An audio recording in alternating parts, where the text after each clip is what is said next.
kids. You had me at hello. I wish I knew how to quit you. Bond. You're speaking so James Bond. There's no place like home. I'm gonna make him an offer he can't refuse.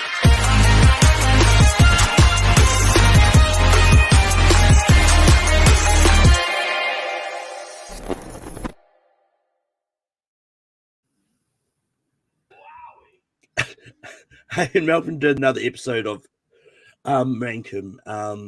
It's going to be a fun one today. We're going to be talking about various things. We've got a bunch of trailers to talk about. And we've got Dan here. Dan, how's it going? I'm all right. Just been a slow couple of weeks for me this month of September, and it's just been really slow. So I haven't had a whole lot. I've watched a few things, but I'm just interested to see how these film festivals are going to pan out and what's going to come out of the woodwork as far as the things that are going to be the big name things that people are going to be talking about. And a couple of the things I wish I had seen that we had brought up with our animated guys, I hadn't had a chance to see like I thought I would. So I'm kind of disappointed at that, But yeah, first we'll talk about the things we watched in the past week, and I normally throw to Dan first, but I'm going to go first this time because why not? I finally got around to watching the new Mission Impossible: Dead Reckoning yesterday because of course it was National Cinema Day, so cheap tickets theaters. But yeah, I really enjoyed Dead Reckoning. I thought it was a lot of fun, and I've seen a lot of people sort of complain about it ending on a cliffhanger note. Like, it wasn't that bad. Like, it was still a self-contained story in the most part. Because it just part 2 is just going to be him doing the other part of the mission. But I think the way it ended on a perfect note, and it's like didn't sort of leave him sort of literally dangling off a cliff, which is where I thought it was going to end at one point. Yeah. With the stuff with the submarine and the thing in the ocean, you knew that was going to be, they're going to pull that off in the second movie. If you thought they were going to solve that mystery in the first movie, then I got some land in Alaska you can buy. And yeah, I also watched Vacation Friends 2.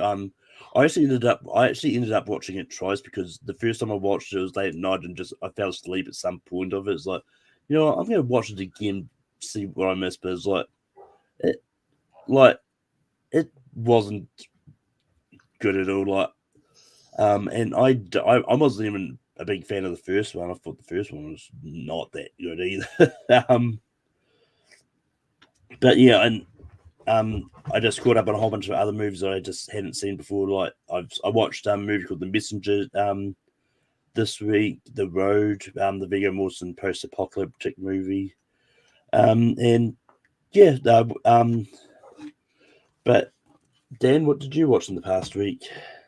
Well, I'll just go off of what you said about Vacation Friends too. God, is this terrible? I mean, some of the most contrived garbage I've seen all year. I mean, it's just, and then like John Cena is like this drunk the whole time. I mean, it's just, I wish they would look at the script and say, this script is bad. I mean, we need to do better writing some of this garbage that's in the script that they made. But I guess a paycheck is a paycheck for some of these guys like Lou Howery and John Cena and these people, because geez, Pete, they, what's funny is I got this early and they actually put both of them, Vacation Friends 1 and Vacation Friends 2 in my special account. And so they wanted me to watch the first one. I was like, I ain't watching that garbage again. You're lucky I watched the second one, So yeah. Oh my God, was this terrible, Malcolm? Also, I did watch a couple film festivals. There's like some kind of a horror film festival going on in London or something right now, and I watched a couple good. Well, one of them was good. It's called Eight Eyes, and that one was terrible. I mean, it's basically a couple goes to Europe on vacation, just because on a whim they crash a wedding just so the girl dances. Then they meet some weird guy out in the middle of nowhere, and he becomes their guide to this Eastern European country. I think it's Yugoslavia. And of course, craziness ensues and wildness. He tries to get him to join his cult family and all this kind of stuff. Like, we haven't seen this before, Malcolm. Come on now. But the one I did see of these two that I liked, and actually the director, he was bitching, complaining to my editor about the review. I gave it a 2-star review, and he was all complaining about it. So I had to take my review of the movie down off the letterbox of 8 Eyes. But the one I did like that was really good is called New Life, and it's a movie about you see this woman, she's just running and her face is like covered in blood and stuff. You're like, what the heck is going on with this? And then it goes to this guy that's in the in control of like the FBI or CIA or something like that, and he has to call a woman up, and he needs this woman to go find this other woman. And turns out the woman has a strand of the Ebola virus, and she's spreading it around. But the woman who's chasing her, she's also not well because she's got Lou Gehrig's disease, and so that's affecting her ability to run, walk, talk, drive, things like this. So you got this woman who's got Lou Gehrig's disease, and then she's chasing this other woman who's got a strand of the Ebola virus running around. And I'll tell you what, if it doesn't sound good, it actually is very good, Malcolm. And the acting is very good. But there's a twist in the middle, man, that is just wild. It is like an absolute wild twist in the middle of this movie. So that's called New Life. I saw. Also, I'm a big fan of Michael Connelly novels. I read all of his novels. And he's got like 3 or 4 characters, literary characters. And one of them is Mickey Haller, the Lincoln lawyer, and another one is Harry Bosch. And Harry Bosch has had a show on Amazon for about 10 years now, Bosch. Then it spun off into a show on Freevee. And so the 2nd season of Bosch Legacy came out this week. Fantastic. Everybody that is a fan of these, the literary works of Michael Connelly, the Lincoln lawyer, which is on Netflix, there's 2 seasons of that. Fantastic. It'll be out October 20th. It's just terrific show. If you love detectives, if you love New York, like LA, like crime and that type of stuff, it deals with the LAPD and stuff like that, lawyers and things. Also, I got the first 4 episodes of season 2 of The Wheel of Time. Very interesting.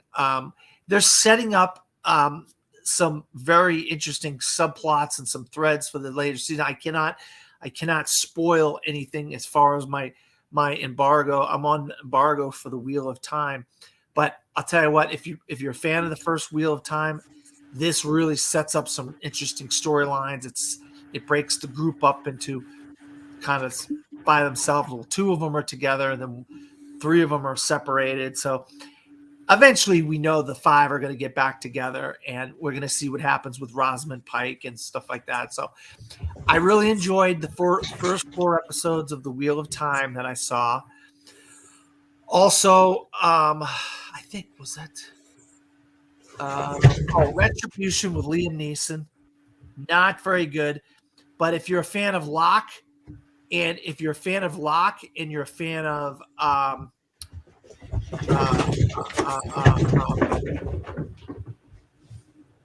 Speed, Locke and Speed, cram them together, and that's what you have with Retribution. Liam Neeson's driving a car, and there's a bomb in his car, and he's got to figure a way to get out of the car without getting blown up. Not very good, but what are you going to do? Also, The Hill is a Christian baseball movie about Ricky Hill.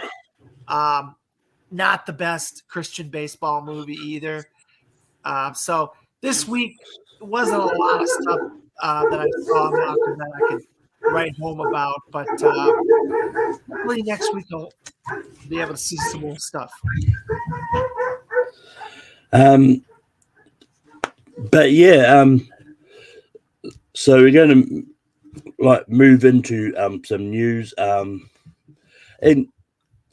so some of these news, it's not so much impacting this next year's Oscars, but they're just, I think it's important to actually talk about it as well. So Rachel Ziegler has gotten herself into a little bit of hot water at the moment.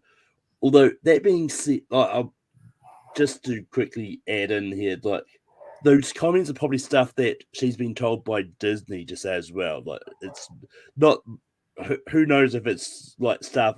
All of it is stuff that she herself was being needed to talk about,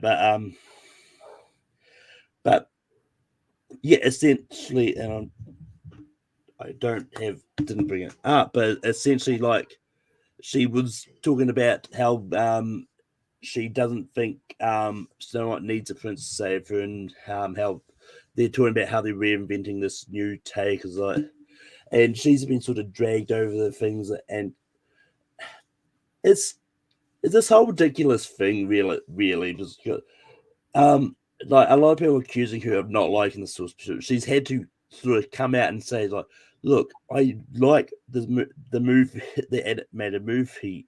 I dressed up as Snow White as a kid. Like, she even showed pictures of her as a kid, like in Snow White. It's like, but all this kind of is like ridiculous, and but it makes me think that people don't know what they want for these live action remakes. It's like they complain if it's too similar to the actual source material, and then they complain when they change it.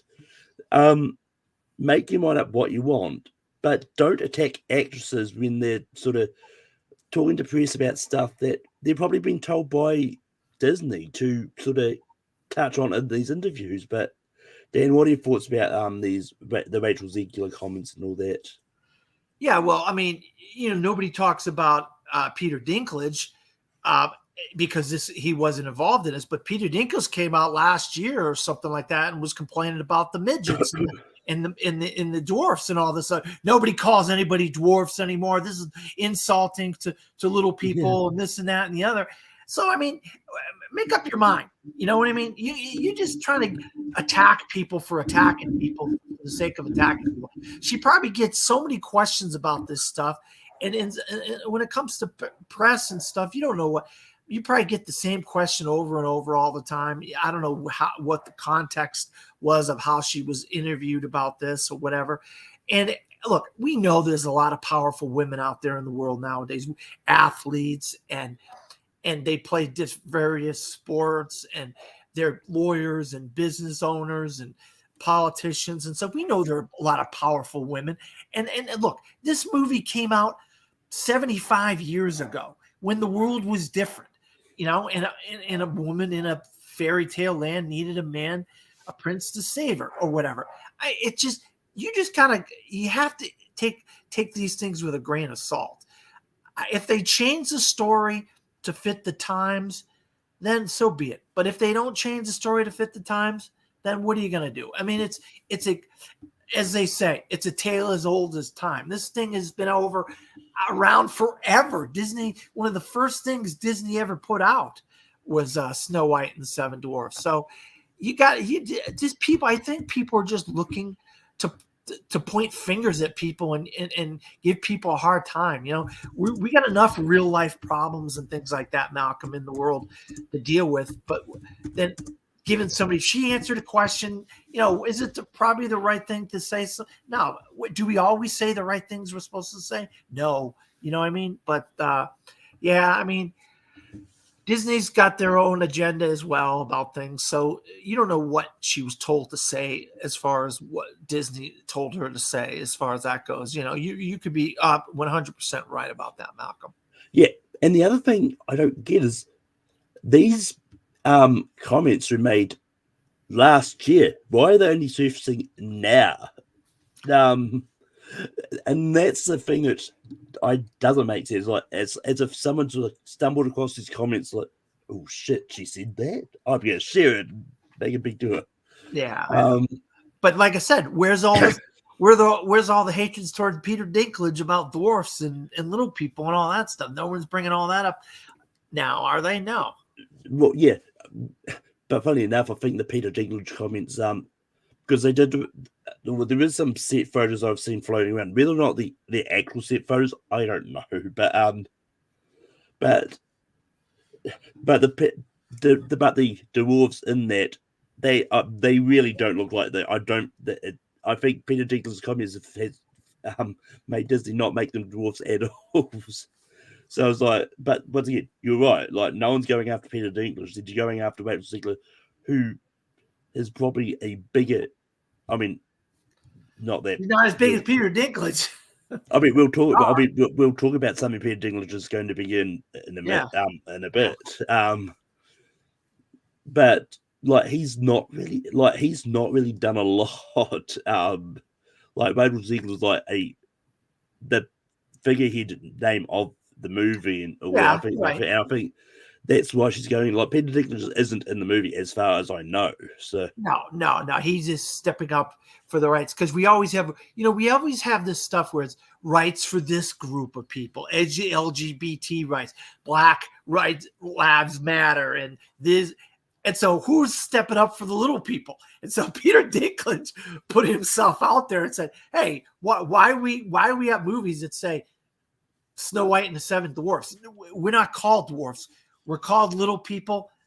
This is what we want to be called. Not dwarfs, not midgets, So it's just, this doesn't look... The funny thing is, I think with the remake, they're just going by the name Snow White. I don't think it's they got and the Seven Dwarfs on the title. So it's they got rid of the Seven Dwarfs for that reason.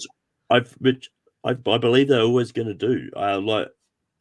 Because I think it's one of those ones, like, I can see where Peter Dinklage is coming from, because that term dwarf is used in a derogatory manner a lot of the time. And you're right. And so it's like, and so Disney would have been smart. Like, we're not going to put this in the title, but everyone knows it's what the movie is based on. We just call it Snow White because it's simple. Yeah. But the funny thing is, I think that this controversy, like, I know a lot of people are calling for a boycott of this new Snow White, but I think a lot of controversy is going to force people to be curious about wanting to go see the movie in theaters. Well, because Little Mermaid, for instance, I was just about to. That's where I was completely where I was going with that, because there was all controversy about Halle Bailey being Ariel and that, but it's made like almost $600 million worldwide. So and that's if you've seen the movie, you couldn't imagine somebody better cast in the role. I don't know if you've seen it or not, Malcolm. I haven't yet. She's fantastic as Ariel, and she sings her heart out. I mean, I think she's terrific in the role. I've had friends that did complain about that. Yeah, because I know, like, Austin didn't like it for his own reasons. But partly because he wasn't really a big fan of the Scuttlebutt song. But that's not the only reason. But I think he just he's one of those ones like if he thinks a movie for what it is too long, he will say it, because I think for being a kids movie, I think there is one of those ones like time is anyway. Enough about Little Mermaids, but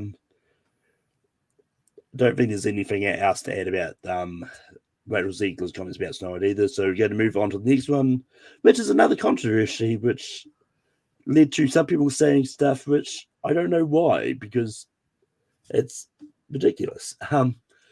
But it's recently come out this week that the subject of The Blind Side has said that has come out sort of slamming the movie, going, it's not true and all that. And his parents were, I mean, I think he was also saying he didn't get money from it because his parents put it all into conservatorship or something like that, which is fine. I don't know. Once again, the movie's was out 15 years ago. I don't know why he's saying it now.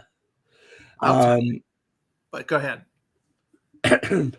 But yeah, it's also led a lot of people online seeing all the stuff. Yeah, Sandra Bullock should return an Oscar because she was acting a role that was not true. It's like, well, no, she shouldn't. Like, she played the role perfectly. Like, she shouldn't have to give up an Oscar because it's acting. It was a movie. Like, she played a role. She got paid to play a role, and she won an exactly. award for playing that role. Malcolm, you keep going. I'm going to go when it's my turn. I want you to say whatever you're going to say because I don't want to interrupt you. I apologize. Oh, that's kind of where I was finishing. All right. So, okay.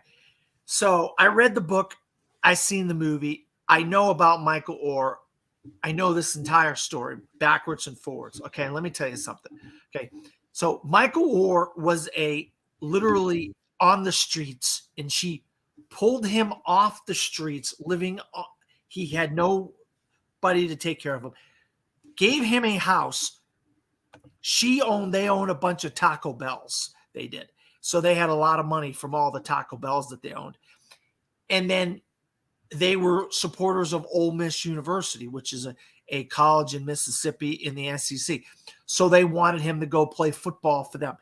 So he ends up playing football. They teach him how to play football in high school, and then he gets into college. He plays football, becomes a pro football player for the Baltimore Ravens.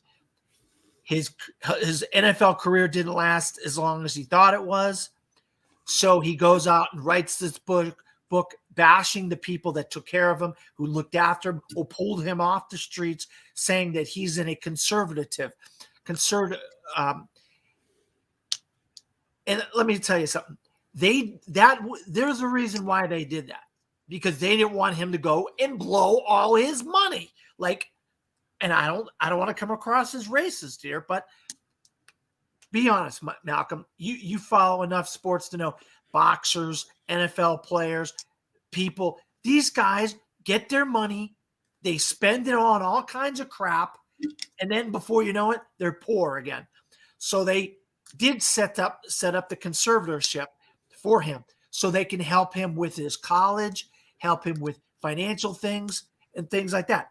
But they never took any of his money that he made from the NFL. He kept all his own money. The conservatorship was there, but they never took anything. They only got paid $700,000 for the movie rights, and that was it. They never got another dime after that. He's just butthurt that his football career didn't last long, and he didn't make as much money as he thought he would. And so let's go write a book and bash the people that took care of me and looked after me and pulled me off the streets when I didn't have nothing in my life. You know what I mean?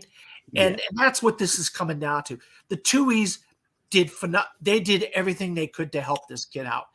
And then he became a man and an adult and had to do things on his own.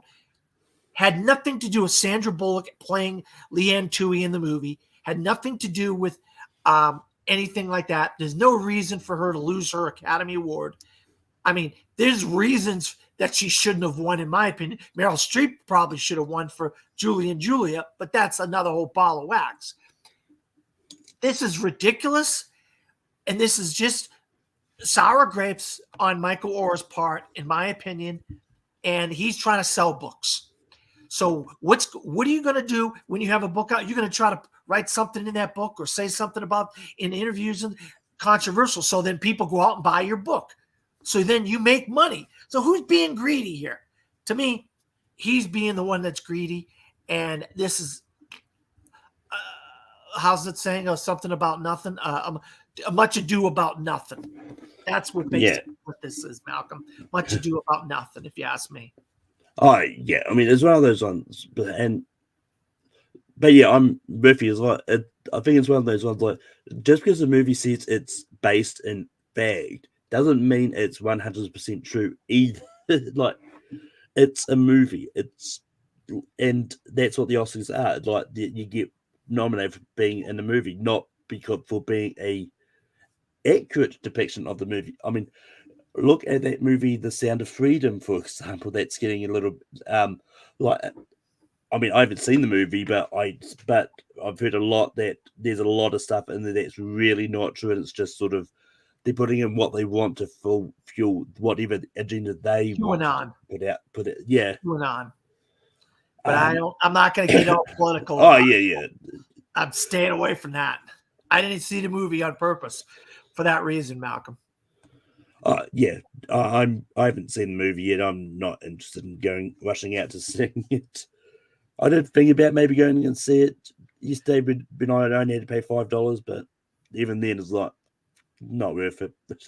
Um, but yeah, the last bit of news that we've got here, a little bit less controversial, but it's going to make things interesting when it comes to award season next year because Warner Brothers have officially decided to move Dune 2 into 2024. But yeah, it's one of those ones like, well, yes, it sucks that essentially it's going to be out of awards consideration this year. And well, like I think it's about March the 14th. I think it's going to next year. Yeah.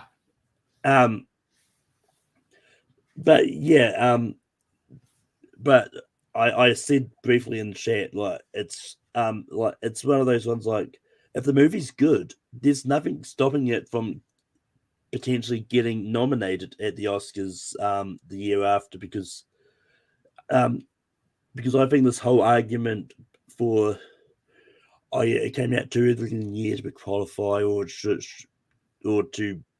if it stays in your mind, then there's nothing to stop it. Because like look at everything all at once. Like that's a movie that came out around the same time as where Dune is at the moment. On actually, and it sort of stayed in people's mind all through the year. It won Best Picture. It got all that. So I think there's still a chance. And it's going to make open up the field for the movies that came out this year to maybe sneak in if it may not have already had a chance because Dune was already coming out. But Dan, what are your thoughts about Dune officially moving to 2024? Yeah, I'm a little upset about this, Malcolm, because I've already voiced my opinion that I did not want this to move to 2024.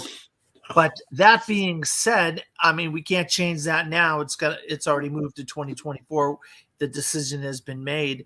And that's 6 Academy Awards from Dune that it won that now are probably open up for grabs this time around. And it's actually looking really good for a couple heavy hitters. Oppenheimer, Killers of the Flower Moon, Barbie, The Creator, movies like that could really take some of these tech categories that Dune pulled in. So yeah, I'm pretty upset about it. I did not want it to move. Warner Brothers had like 5 movies out. They had The Nun 2, they had Dune, they had Wonka, they had The Color Purple, and they had something else. Aquaman 2, all out in the next couple of months, 2-3 months. So I guess they just felt like they needed to put something next year. And then with the Oscars looking like it's going to go, a lot of the awards are already going to go to the Killers of the Flower Moon or Oppenheimer or whatever. They probably said, you know what, let's cut our losses. Let's put it next year. Allow us to do a little bit more work on the editing and some of the other technical things that maybe behind the scenes stuff to make it that much better next year. I don't know. But March has been a good year for Warner Brothers in the past. They've had like Batman and some and Shazam and some other, I don't know if Shazam did that well, but they've had some good movies in the past in March. I think Godzilla vs. Kong was in March or something. I could be wrong, maybe early April or whatever. But yeah, so this is pretty upsetting for me. But I mean, in the long run, you're dealing with, if you don't have any content for next year, you got to put something. You got to put some of your movies next year because Warner Brothers, from what I'm hearing, doesn't have a lot of content for next year. They're like void of content next year. Supposedly. Yeah. Well, I mean, I think every studio is probably at that point because of the strikes, and I just always, every time something gets delayed, like I always love the headlines like amid strikes or because of strikes. Like, well, no, it's because the studios would much rather push their movies than pay the actors and writers, give the actors and writers what they want. They're asking, which the WGA has done the math. Like what the WGA is asking is it's like less than 1% of how much the average they earn a year. It's like, so I was like, it's literally nothing to the studios. It's like, I don't get it, but yeah. Well, it's because they do not want to let those residuals go on streaming. They don't think Yeah. that that's fair to them owners of those streaming companies. Clicks doesn't mean residuals in their opinion. They're not Yeah, one and the same. And the writers and the actors think they are one and the same, but they're not in the eyes of the people that own these streaming companies. Yeah, no, that is absolutely clear to me. I mean, in my opinion, it is the exact same thing because, I mean, well, yes, like when people click on a thing, you don't know if they're actually watching them at all or giving up, but the thing is, they're still clicking on it, and so you've got to assume it's playing for them. But anyway, I mean, and yeah, I think the main thing is like, especially when it comes to Dune, and we may see when we get close to like Color Purple and Wonka, whether they end up being moved as well. And it was at the moment, I think they made it clear that they are staying, but I think depending on when these strikes in, which I think people are speculating October, November. But I think at this point it's hard to know when these days because the WJ and SAG are clear that they're not backing down. So who knows how long it's going to go for. But the main thing is, especially for something as big as Dune is, you're going to want those actors to be able to promote it. And when they can't at the moment, then it's going to be really hard to get people interested in watching it if they were still on the fence, because I know there's a lot of people that sort of have seen the first Dune and weren't that impressed. I'm one of them that I really wasn't that big on the first Dune. I'm the exact opposite. I love the first Dune. But yeah, but moving on away from the news now, some trailers came out this week. First one we're going to talk about is Maestro, the new Bradley Cooper directed movie, which for some reason I did not realize was a Netflix movie until I watched the trailer. But Dan, what are your thoughts about Maestro? Malcolm, I think your beard's a little bit off. You don't look exactly like Peter David. I think you got to fix that. You got to fix that beard because you got to look more like Peter David. Now, Bradley Cooper's nose was more of a big deal this week than the dang trailer of Maestro. I mean, how about just watch the trailer and enjoy the movie? Whatever why are you picking on the guy's nose? He's wearing a prosthetic nose. Even the people that were who knew the guy and had contact with Bernard Herrmann were like, no, the nose is not that big a deal. The trailer though looks amazing. I'm really excited for this movie. I'm really, really excited for Bradley Cooper to put this out there. He directed it. He stars in it. Yeah, we know he's got a prosthetic nose. We got Carey Mulligan in there. I'll be honest with you. I'm excited for this. I was excited for this before, but once I saw the trailer, I'm really excited for it. I'll tell you what, this could bode well for Netflix. Dune jumps out of there. That's a big help for Netflix because they got about 5 or 6 movies that they're pushing for Oscars, not including like their animated stuff. Yeah. I remember his music, Malcolm. See, I go way back because I remember Bernard Herrmann's music. So this is kind of one of those biopics that I'm interested in because we're going to get that whole Hollywood vibe, that old back in the day kind of Hollywood vibe, like Mank. Remember when we did Mank? We had that whole vibe. I have a feeling this is going to be a little bit better, though. Go ahead. Sorry. Just to correct you, it's not Bernard Herrmann. It's about Leonard Bernstein. Leonard Bernstein. That's Bernard right. Herrmann is the composer who did a lot of Alfred Hitchcock movies. That's right. I got my composers wrong. Leonard Bernstein is my bad. My bad. I'm glad you said that, Malcolm.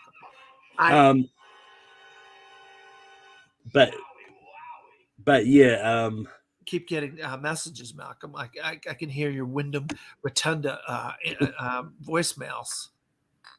Yeah. But yeah, like being a theatre person, and that Leonard Bernstein is someone that I'm very familiar with, and because like Leonard Bernstein is a big like theatre person, and that as well, and yeah, I've enjoyed it. So, the reason Bradley Cooper is being criticized about having a prosthetic nose is not so much that it is a prosthetic nose. It's more of a case of because especially in the Jewish community, it's one of those ones like it's a really stereotypical thing to draw Jewish people with big noses and all that, and yeah, so that's why is there they think it should have been a Jewish person playing a Jewish composer and all that, and that is kind of where all that stuff is coming from, which I do understand all that criticism as well. But yeah, it is what it is. But that being said, I think the movie looks fine. I'm probably going to watch it. It's just one of those ones like wasn't much to sort of react to in the trailer itself. But it looks like it's going to be fun. But I think both Bradley and Carey Mulligan look like they go great in the roles. And yeah, anything else about March before we move on? No. I mean, it just looks like it's going to be another. This could actually bode well. That Dune leaving could actually help. This could be another movie that it could help. But yeah, moving on from Maestro to a rom-com starring Anne Hathaway and Peter Dinklage. She Came to Me. This is a movie. It looks pretty good. It looks interesting. Like, I'm definitely probably going to see it. I don't know too much about if I'm going to enjoy it that much, but it just looks like a standard rom-com thing to me, and that I've seen many times. But they're my thoughts about She Came to Me. Yeah, this cast is what really attracted to me. This could have been a throwaway rom-com, but Peter Dinklage in this kind of lead role in this love triangle, or he gets kind of gets advice from one friend and this and that and the other. That's the kind of thing I'm glad to see Peter Dinklage in, where he's not taking these kind of serious like genre type roles, and he's taking something where we can see him as a normal person, where he wants to be perceived as a normal person. You know what I mean? And it looks really like it could be one of those underrated rom-coms that they get a lot of buzz around it, and with that cast, that it's gonna get people to go see it. That's the number one thing about it. As soon as I saw it, I was like, oh my God, what's this? And I was fascinated by it. I was instantly fascinated by it, But yeah, moving on to a trailer that is a little special to my heart, because it's the movie we talked about when we were talking about TIFF. It's Uproar. It's the movie that I was an extra in. I'm going to throw that in every chance I get. But yeah, the trailer for this movie came out, and it does look really good. And it's going to be premiering at TIFF. It's coming out in New Zealand in about a month, like October the 5th. So I'll definitely probably get set before that. I don't know at this point when it's going to be released in the States, and whether it's going to be sort of out in time for this year's Oscars. I don't know, but it looks really good. And if it does come out this year in the places it needs to qualify, then I think I legit think it could be a Oscar contender. It could be like the next Railroad that gets some out there like nominations. But Dan, what are your thoughts about Up for? Yeah, I mean it's fine. I mean, I'm not blown away by it, Malcolm. The fact that you're in a movie, I think that's the most interesting thing about it, is that my buddy's in a movie, and I hope people see it. I hope he gets good buzz out of Toronto. My buddy Sean's there, so if he sees it, and I'll ask him, maybe we'll get him on to come on and do like a Toronto recap or something. But yeah, I mean, it looks fine. I mean, it's not anything to write home about. I mean, it didn't blow me away or anything, you know what I mean? But I'm glad you're in a movie. But yeah, moving on. Going to move on to the last one. That's the most recent trailer to come out. Rebel Moon. This is as a lot of people are calling it, Zack Snyder's Star Wars movie, because I think that's what it started off as, and then I don't know the exact origins of it. But yeah, I mean, look, this it's basically every bit of the trailers like it's definitely a Zack Snyder movie. Like it's got all this sort of typical stuff he's known for, like and all that. But the movie looks fine. I'm probably going to watch it. I don't think he needs to advertise the fact that there's going to be a director's cut coming out, but there's a whole different story. Because it just means people are not going to want to watch the one that's going to drop first because they're going to just go wait till the director's cut comes out. But damn, what are your thoughts about the trailer for Rebel Moon? Well, I was blown away by this trailer, Malcolm. I'll tell you what, man, I am like so excited for this movie. I mean, this thing looks incredible. I mean, the visuals look amazing. The cast, I'm picking out different actors. In there, people, oh, that's that person. Oh, that's that person. You know, people that you know from various things. And I mean, this looks incredible. I got a little bit of inside information a while back about it, but I just, you know, you don't know until you see something that shows something about the movie. And this trailer really whet my appetite as far as what this thing could potentially be in December. You know what I mean? Yeah, and it's one of those ones like they've already got the release date for part 2, sort of that was announced at Gamescom, which is coming out April 19th. So this isn't coming out this year. It is, or it no. is? The part 2, the sequel is coming out in next year. Yeah. But yeah, and it is getting it is just like most Netflix things. It is getting a limited virtual release as well. So so that could be another like awards contender, especially maybe in the tech categories. Whether or not the acting sort of and directing sort of gets noticed, I don't know. But the interesting thing is it's scheduled to be coming out that same week. Maestro is coming out too, so they're both dropping on Netflix in that same week because Maestro is December the 10th. It's December the 20th. Rebel Moon is December 22nd. So well, that's interesting. But yeah.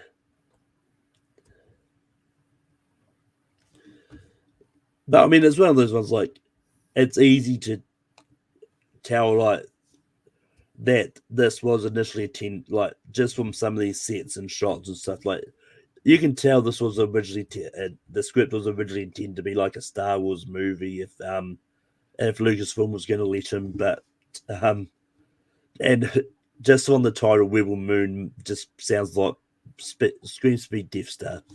Yeah, it does, doesn't it? Yeah, it absolutely does. I'll tell you what, the production value just from watching the trailer looks incredible, and in the costumes and stuff, right? Oh yeah, I mean, once again, it's Zack Snyder. It would disappoint me if it was anything less because, like, he's known for his production value. Though, it's like his movie, like this, like his movie, like it's one of those ones. Like, say what you want about the movies, but you can't deny that the production value, like sets, costumes, and that are not spectacular. But moving on to the main topic, we're doing our best actor and actress predictions. I'll let Dan explain how we're going to do it.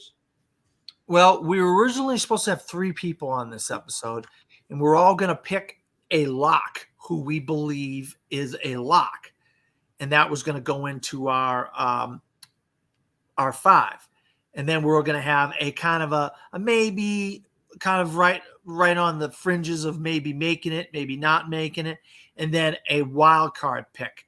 But because we don't have 3 people doing it, and we're going to end up with like nine people, which would have been a nice number to do.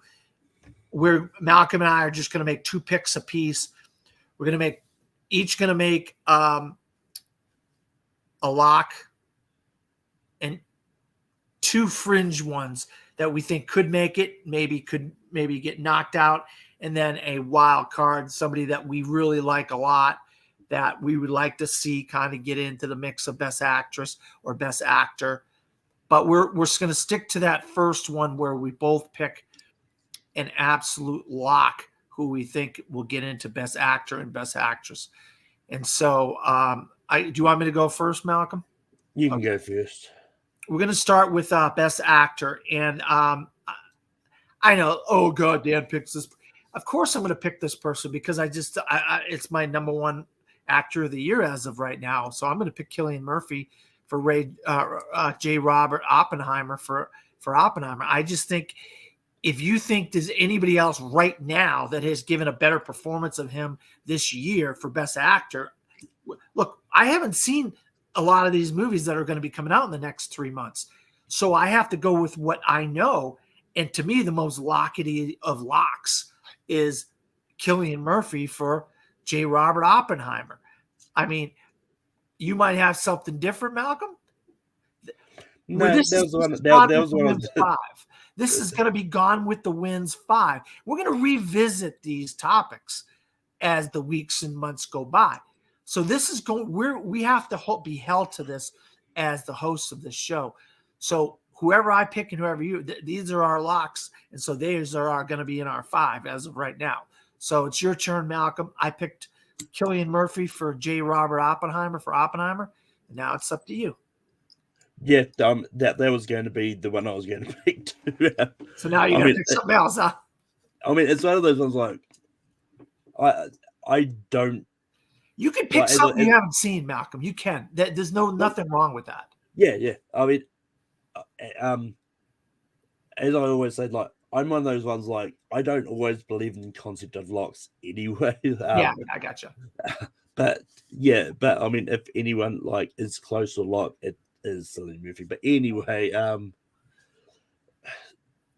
so just because I do think the Oscars tend to love this guy a lot, I think Timothy, barring a potential move, if it does move, but at the moment it's still currently slated for this year. Timothée Chalamet for Wonka, I think, is someone that I think could make it in because just from what I saw in the trailer, I think he's really good. Like he looks like a young Gene Wilder, and yeah, that's your lock. You're saying Timothée Chalamet is your lock to make it into 5. Yep. Wow. That's going on a limb, Malcolm. It's going on a limb. I'm going to go back to somebody. I haven't seen the movie yet, but I just have a good feeling about this person. And he's had a long career. He's been in a lot of different things. He's been nominated, I think, once or twice. Probably should have won for American Splendor. And then I'm going to go with Paul Giamatti as my next pick for the Holdovers. I think this is kind of like a mix between what's the one with Robin Williams? Remember he was the teacher, my captain, and Dead Poets Society. Yeah, Dead Poets Society, you know. Something similar to that, where he's over at Christmas break and he's got these kids who's got to stay over because they did something wrong or they didn't get their grades right or something, and he kind of is like this influential character in these kids' lives, you know, and it's Alexander Payne, Paul Giamatti and him worked together on Sideways, and that was a phenomenal film. And so I think he's got a very good chance to make it into the 5 is Paul Giamatti for The Holdovers. Yeah, so for my next one, and the reason I didn't put this one as a lot, is more of a case of I don't know. It's, to me, it sounds more like an ensemble movie than anything. I don't know if there's any of these is good, like a really at the point that you can class any of them as a lead per se. But I think the closest to a lead potentially in the movie is probably Leonardo DiCaprio for Killers of the Flower Moon. And I mean, it's one of those ones like, I've got a good feeling he's probably going to get in anyway. I'm just not confident enough to say that he is the lead of the movie either, because once again, we haven't seen it. And it's just like, it's a really big cast, and it's just one of those ones like, it sounds like a lot of Marty's other movies in which it's got a big cast and like no one gets singled out for a lead acting role, but a lot of them end up in supporting than anything. But all right, so we have J. Robert Oppenheimer. I mean, Cillian Murphy for J. Robert Oppenheimer, Timothy Chalamet for Willy Wonka, Paul Giamatti for The Holdovers, I forget his character's name, and Leonardo DiCaprio for Killers of the Flower Moon. I think I actually kind of mirror your skepticism on Leonardo DiCaprio. That's why I didn't pick him in my second pick, because I'm kind of right with you. I think it might be more of a De Niro picture, maybe a little bit more of Jesse Plemons, maybe even Lily Gladstone. But people are saying they're raving about him from the screening at Cannes back in June. So we'll see. I got a little over a month before I get to see that film, so I am over the moon excited. All right, so this is my second to the last pick, and I'm going to go with somebody that we kind of already brought up earlier. We got to see the trailer. We got to see him in action. We know he directed it. We know he stars in it. I'm going to go with Bradley Cooper in Maestro here, Malcolm. I just think it's a biopic. It's a musical biopic. They tend to do very well. This is Bradley Cooper, who's gotten nominations in the past, has not won. So the Academy loves him already. They just don't love him enough to have given him that Oscar yet. But I think he's got a legitimate shot. What do you think? Yeah, I mean, but like, I mean, the Oscars love movies about Hollywood, and that's pretty clear. Yeah. So I think that's probably definitely a good one to throw in there, most likely. All right. Now it's your third pick. Yeah. So for my third pick, I'm going for another one that sort of comes up a lot when it comes to Oscar season. I'm going Joaquin Phoenix for Napoleon. Like Joaquin Phoenix is another one that like if he comes up a lot for good reason. Like he's one of those ones that gets a lot of nominations, but yeah, so Joaquin Phoenix for Napoleon. No, I think you hit on one that's kind of a sleeper that could really sneak in there in the end. All depends what happened with some of these movies that have come out, and that comes out Thanksgiving weekend. So that could be one of those ones where if some of these don't work out, he could sneak in there and get in the 5. People, he's too tall. Napoleon wasn't that. Give me a break.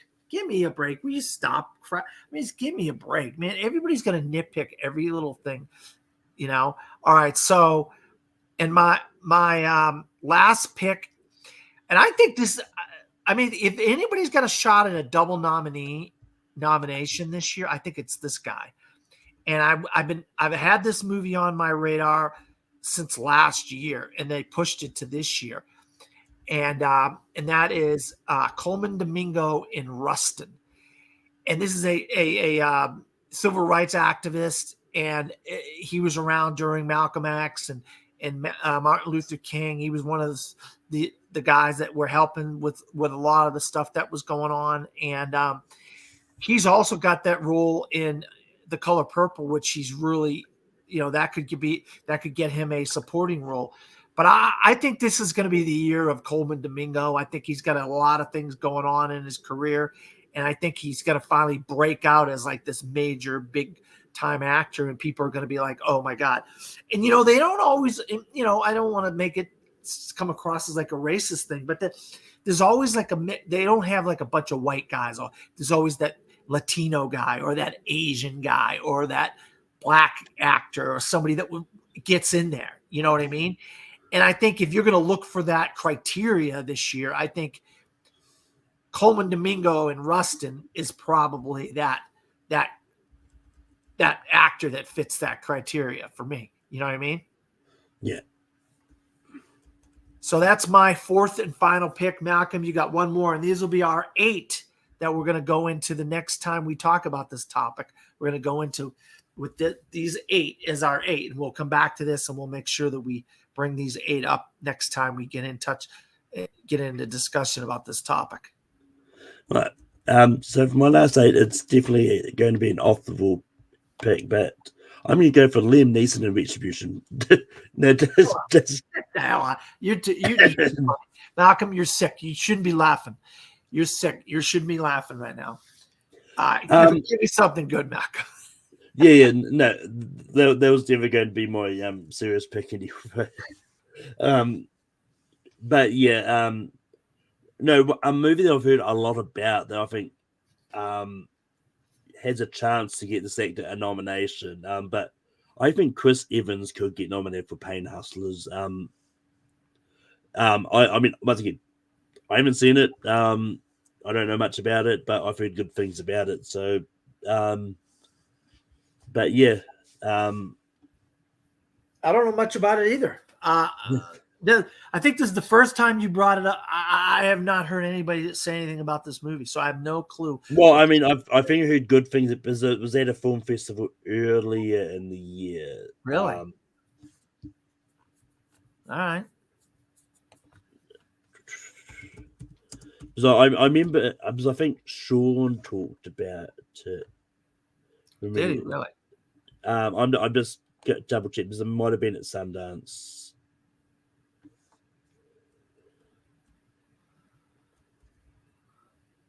Okay, no, apparently it's have it. Anyway, I've heard some. Oh, actually, I think we were talking about the 2 early predictions. I think someone brought up Pain Hustlers was coming out this year and mentioned it. Oh, okay.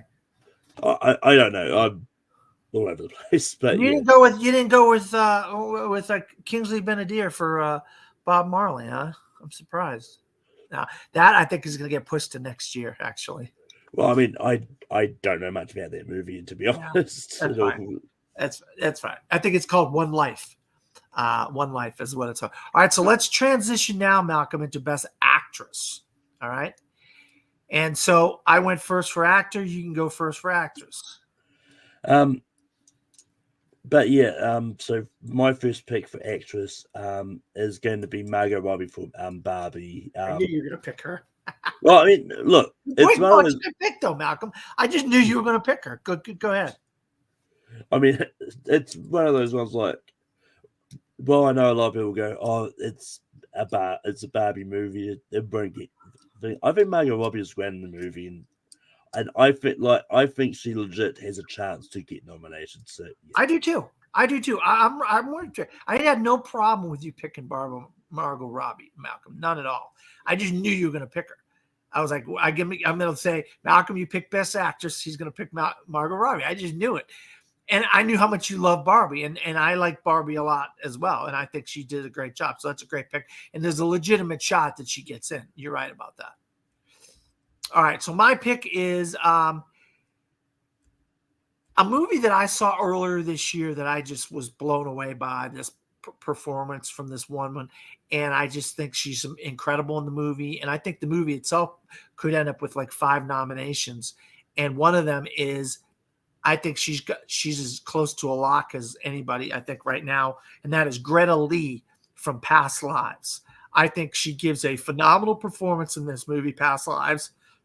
It's an A24 movie. We've had good luck with these movies last year, namely getting some love. And I think this has got a great topic and a great, like, the story about it. You know, a woman, you know, getting to meet up with her childhood friend all these years later, and they both have different lives, you know, from when they were growing up as kids. And I think she's incredible in the movie. And she's an Asian actress, and I think this is good that they want to try to be diversified in the acting and directing categories.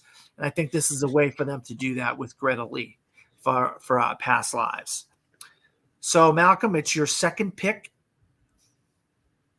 So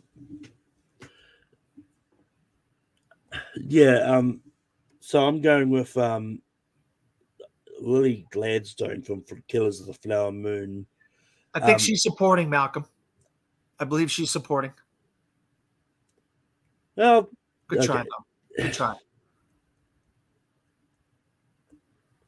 I had to tell you that so you wouldn't pick the wrong person by accident, you know. I mean, it depends on how they push her though as well. Good point. If they change things around on how they do that, they could push her for leading, and then you could say, "Oh well, Dan, guess what?" Yeah, well, I mean, it was the same argument that I was making with Ryan Gosling and Barbie. It's like, yeah, it's like, well, I think the argument at the moment is I think it's looking like he's probably going to be in supporting, but it's just it depends on how the wife. Okay, I'll tell you, Malcolm. Okay, I will tell you about Lily Gladstone. Okay, she's the wife of Leonardo DiCaprio's character. She's an Indian Native American woman who is married to him, but his uncle is doing some shady business regarding killing off of some of these people to get their land and so forth. So she's technically supporting, but it depends on the producers of the movie and the Academy where they want her to go. So everybody's predicted her as supporting, and she's on Gold Derby as supporting. So that's how I came up to my conclusion. She's supporting. But anyway, I'm going to go Emma Stone for Poor Things. Once again, barring a last move to next year, maybe. But yeah. Well, actually, Malcolm, Poor Things got moved. It was supposed to come out in like a week and a half to 2 weeks, and they moved it to a early December slot, which is good thing for the movie and good thing for Emma Stone for her a potential Oscar run. So that's a very good choice for you to pick Emma Stone, because I think Fox Searchlight positioned themselves very nicely for Poor Things. In your no, I was meaning barring another move. I knew it ain't going to move again. It will not move again. I think it's going to be there. I think it depends on how long the strikes go, because they may decide they may need to. But anyway, what's your next pick? That was a good pick, Emma Stone, Malcolm. Very good pick on your part, because I think she's really off the wall, different and wild and crazy in that movie. You know what I mean? I'm going to go with, look, musicals have done well in the past. They try to get certain actresses, like I said, shoehorn certain demographics into these awards, and it's based on a Broadway play, which is based on a classic from the 1985, and that's The Color Purple. And everybody that knows anything about it is raving about Fantasia Barrino in The Color Purple. So I'm going to go with, I think she's pretty close to being in. I mean, I wouldn't say she's a lock, but I think she's as close to being a lock as you can get. I think she's definitely in the 4. Definitely in the 4, if not in the 5. Fantasia Barrino for The Color Purple. So that's 4. We're up to 4 now. So we have 4 more to go. This is your third pick.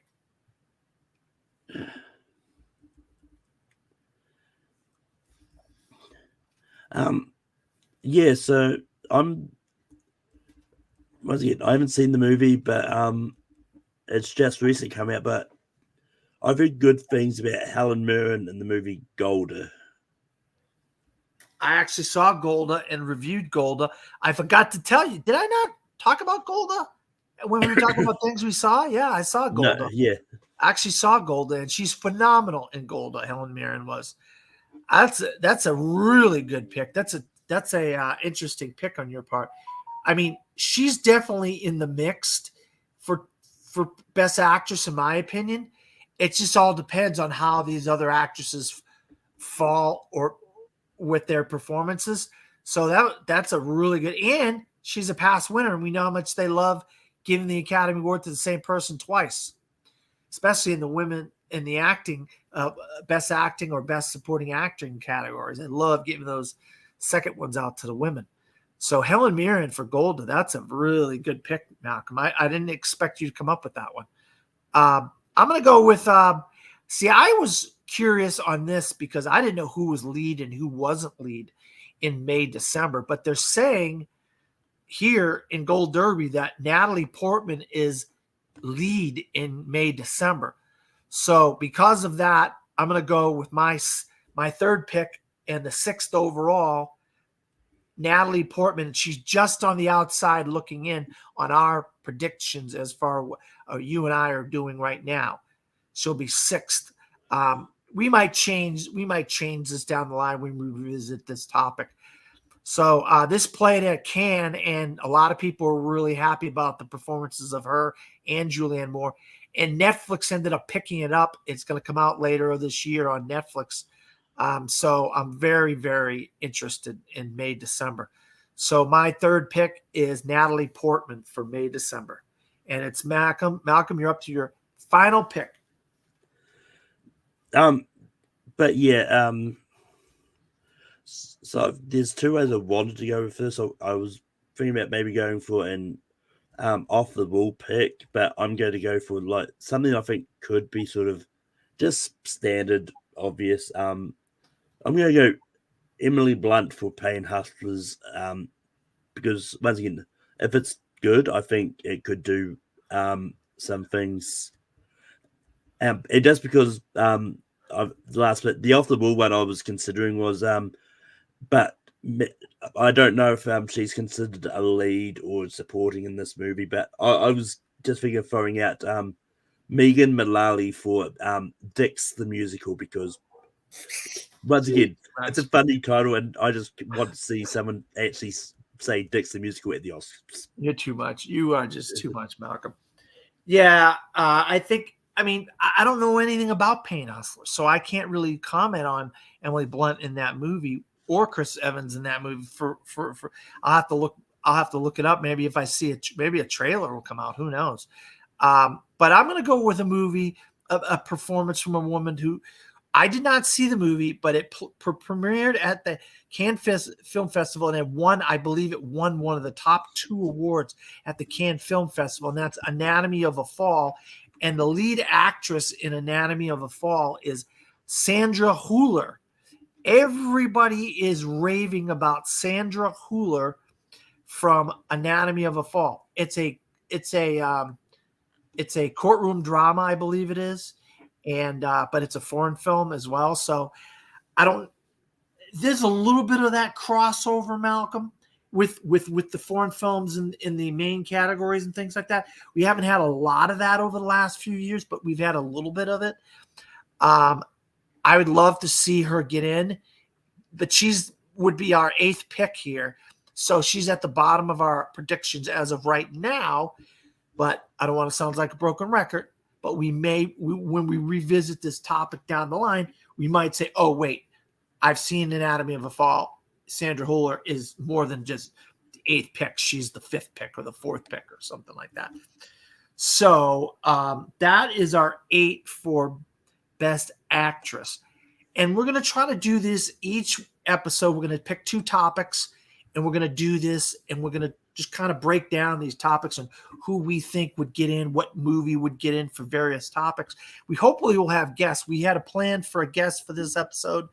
Hopefully the next episode we'll have a guest. We'll do 2 more topics. Like I'm planning on doing adapting an original screenplay next time, Malcolm. If we can get somebody good in there to do that with. And yeah, it's more. We know people are watching. Oh, you want to hear somebody else's voice besides Malcolm and I? It probably, it can get a little bit redundant hearing Malcolm and I talk about this stuff over and over and over and over again. So we try to get some other voices, some guests in here. We have some guests lined up for the next few episodes. Malcolm, are we going to skip 2 weeks again? Are we going to go to the 10th? Yeah. 10th or the 11th? Yeah. All right. So you're the boss, man. You say how it is. So if we're going to skip 2 weeks, it'll be no later than the 11th of September then, right? Yeah. Oh, wait, it's sooner than that, isn't it? Am I getting my weeks wrong? It's like the 5th or 6th, right? 4th or 5th or 6th in there somewhere?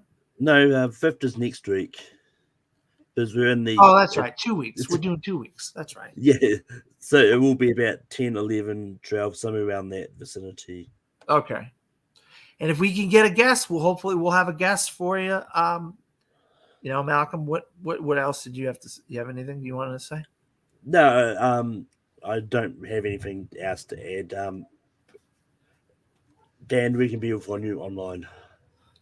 You can find me at Dan Skipbound on Facebook, Instagram, not Twitter, not X. I don't know what's going on with X. I have an X. I don't know what's going on with it though. It's kind of wacky right now. Pinterest, Letterboxd.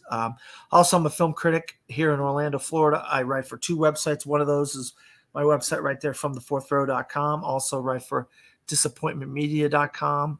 Also, I'm in the midst of a 5-part series called My Life, My Love, 50 Years in Film, where I celebrate my life through film. I pick a movie or 2 each year, and I do it in increments of 10 years. And I do articles on my website, and also I'm doing companion videos on YouTube I have guests that come on there, and they pick their favorite movies from those years. So we kind of compare my movies to their movies a little bit. Also, you can go on Letterboxd and see the entire list of movies that I picked. And then as I do the articles, I add the articles to the link in the Letterboxd. So you can go to 3 different places and you can see the things involved with this 3-platform project that I'm doing, celebrating my 50th year of existence. Also, I've been doing a little bit of stuff with the Schmodown. What's Jordan's channel? The Movie Hero Network. Movie Hero Network. I've been doing some stuff with them. Also, I did a few episodes of Picture This and rank Chad's ranking thing, different than Malcolm's ranking thing, with Chad Webb, and Gone with the Wind with Chad and Dylan Randazzo. We have revisionist history when it comes to the Academy Awards, where we get to talk about what we think should win. And we did all 3 of the Godfather years, 1972, 1974, and 1990. Also, I did 1980. But that's right now. It's kind of a slow period for me right now, but I'm hoping some things will come my way, and I'll have a lot of more interesting things to talk about next time. But yeah, you can find me on Tape for Productions. We host Rankin every Sunday. We'll be on staying a little bit later just because I wasn't anticipating it to finish a little bit earlier than what we planned, but it was going to be 8:30 today. And we're going to be talking about John Cena movies. you can also find me hosting God for the Win every week. Well, every 2 weeks for now, but we'll go bit to every week. Probably at the start of October ish, around there. You can also find me popping up time to time over on the Movie Hero Network. Where there'll be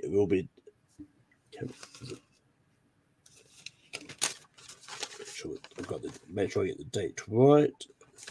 On Tuesday this week is going to be a Harry Potter versus Middle Earth characters tournament. We've put 32 characters from Harry Potter, 32 from Lord Middle Earth, and they're going to be going to like a battle and then as part of a series which draws in the top 16 from that get through, and it's going to go into like an all-time geek characters tournament. Where a bet out to find out who we think is the ultimate geek character, but it's a lot of fun. And yeah, I'm around. You can also find me host trivia over on Full Metal. And yeah. And I did actually have a video I was going to play to go out on, but I forgot to upload it, so I'm just going to do this one.